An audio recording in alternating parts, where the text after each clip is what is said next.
Welcome to the realm of astrology. This is your daily horoscope for June 7th, 2021, which is a Monday. But before we begin, I would like to let you know that I do daily video horoscopes, weekly video horoscopes, monthly video horoscopes, and monthly sun rising sign video horoscopes. You can watch them all on my YouTube channel or on my website called www.realmofastrology.com. And also, please hit the subscribe button. All right, so yesterday was an easier day. The energy wasn't very intense. It was a fun Sunday, you can say. And moving on to 7th June, midnight, post midnight at about 1 a.m., we are going to see the moon in Taurus conjunct Uranus. The moon has been in Taurus for a day or so, and when the moon is in Taurus, we are more stable.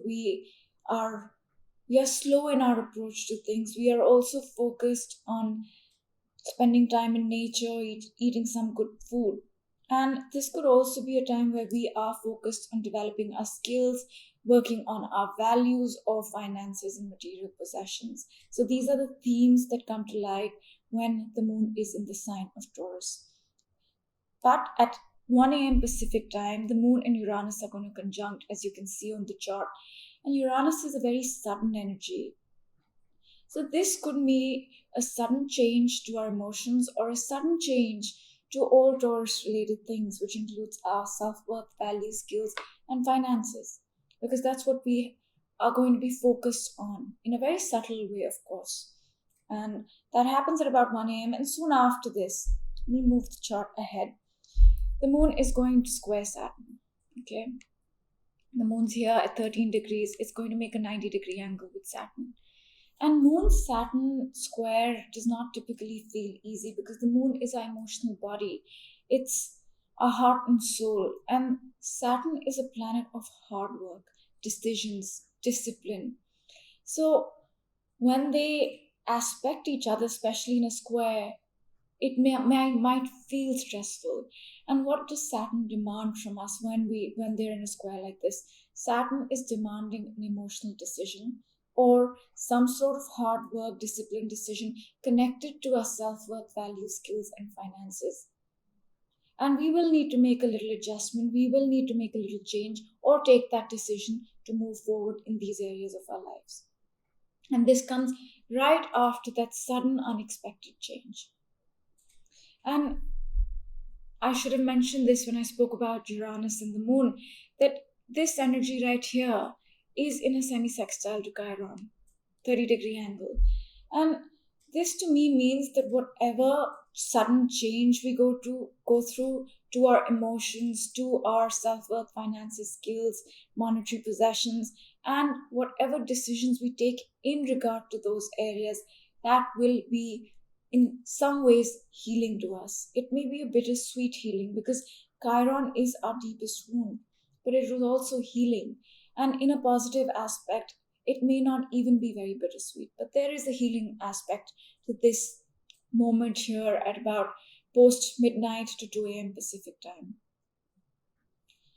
And then moving on, the next important aspect the moon makes is at night. Okay, so I'm going to move up the chart so that you can see it.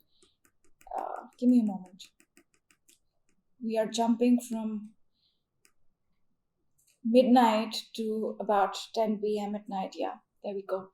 So what's happening here is the moon at 23 degrees of Taurus is going to sextile Neptune. 60-degree angle, an angle that is easy, it's positive, it facilitates things, and I think this is required. We went through a lot of Neptunian energy in the last week. The moon conjuncted Neptune, Neptune squared Mercury retrograde, and it was a lot of confusion. It could be a lot of low energy, it could be a lot of I don't know what's going on, I'm confused, that sort of energy. And now the moon making a positive aspect to me, 2 days after the Mercury retrograde, Neptune square has eased off, means that now is the time where more clarity will begin to come in, but not full clarity because Mercury is still in retrograde, and that will not happen till June 22nd because that's when Mercury comes out of retrograde. However, this moment here at about 10 p.m. is a moment of feeling more clear in our thoughts, less confused about things, being able to make more sense of things. And if you have been feeling overly sensitive, overly reactive to things, then this is the moment where that might change for the positive. So that's what the moon is doing today. Overall, nothing major is happening. Nothing major. What do I mean by that? Nothing major like the Neptune Mercury retrograde square. Nothing major like the Mars Pluto opposition that has been going on a day ago or so. However, we are in the balsamic phase of the moon or almost there, and that's the 2 3 days before the new moon. And this new moon is an eclipse, which brings me to my next point, which is that we are in between eclipses. There was an eclipse on May 26th, there will be an eclipse on June 10th. This period between eclipses is fated, is karmic, it's destined, it's potent and powerful. That being said, and coming back to the balsamic phase of the moon, what really is that? So, about a week before the new moon, we begin to release, begin to let go of things. And this process of letting go is a subconscious process, it's an emotional release of sorts. And we are releasing things connected to the last lunar month that began on May 11th. Okay? And that was connected to self worth, value, skills, finances, and depending where Taurus is in your chart. However, that being said, now is the time where we release, and 2 to 3 days before the new moon is where we release with a lot of intensity, you can say. So that can lead to physical tiredness, that can lead to feeling a little low in energy. So I just thought I'd mention that. And this is the time we're closing out a cycle, we're getting rid of things, we're assessing what can come with me to the next month. And this period is even more potent because it's between eclipses. And this new moon is not just a new moon, it's a new moon solar eclipse, which means the beginning we're going to have is going to be even more potent and powerful. So I just thought I'd mention that. And now I'll give you a brief background on what's been happening in astrology for the past year or so. If you've seen this, again, please skip it and go to the card reading because I'll pick a card for the day. If not, I urge you to watch at least once. So the first thing I'd like to talk about is the Saturn-Pluto conjunction. They met up in Jan of 2020, and these planets meet very rarely. The last time they met was 38 years ago, in 1982 or so. And when they met up in Jan of 2020, they closed a cycle, yes, but they began a new cycle. And that changed our material reality in a very powerful way because they met up in Capricorn. Capricorn is the very foundation of this reality. So that happened in Jan of 2020. And the second thing I want to talk about is that Jupiter and Saturn met up in December of 2020. And these planets also meet up very rarely, once in about 20 years. And when they meet up, they begin a new cycle. And this is known as the Great Conjunction. And astrologers typically use it to define what an era of 20 years will look like. And for us, that means that we started a new cycle, a new beginning in certain areas of your life.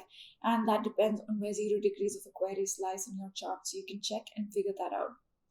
And the third thing is the most important event of 2021. It is the Uranus Saturn square, 90-degree angle. We will feel this energy all year and even next year. But right now, we are at the peak intensity of this energy because they're going to come exact on June 14th. So almost a week away, we're going to have the square come exact. And this energy is about change. It's about change from all things, all thought patterns, all structures, all anything, and embracing the new. It is also about finding your authentic self and embracing your authentic self. Now, the last thing I will touch upon are the nodes. The North Node is in Gemini right here. The South Node is here in Sagittarius. They were in the same placement between 2001 and 2003. So certain themes, certain events, certain people from that time in your life can come back now for review, for building on, for closing out completely because the nodes are karmic. So every time they're in the same position, certain themes come back from that time for us to resolve. And that could be taking those themes forward into the future or closing them out completely. That depends for you. So that's all the background I'll give. And I give this background because Astrology changes moment to moment, yes, day to day, yes, but there are certain larger themes happening in the background that can stay with us for a year or even longer. And astrology and understanding the background helps us put this day into context. So that's all for the astrology. And now I will pick a card for today. So shall we go with this because it flipped before I shuffled even? I think we should go with this. It says building blocks.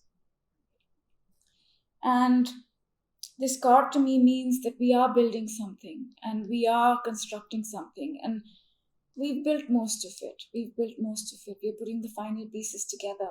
And this vision, this card came out in a monthly reading also. I think it was Pisces that it came out for. Anyway, and I do believe whatever we are building is for the long run, is for the future, and we are setting the foundation for that, whatever we're building. And I think this makes sense, keeping in context the cards that we've been getting. We've got new life, we've got blessed, we've got regeneration and healing. And keeping astrology in mind, we've had so many new cycles. We had the Saturn Pluto conjunction that I spoke about in the background. We had the Saturn Jupiter conjunction that started a new cycle. So I think right now we are building the foundation for those cycles. And with the Saturn Uranus square building up, we are finding our authentic self and we are building new things, new ways of being, new ways of thinking. So that's the energy for today. Keep building what you're building. You're doing well. And if you feel like whether you're on the right path or not, in terms of building whatever you're building your new life, building a project, building a relationship, anything it is, I think the universe is giving you a message that continue. It is the right thing and keep building. So that's all I'll leave you with. Again, do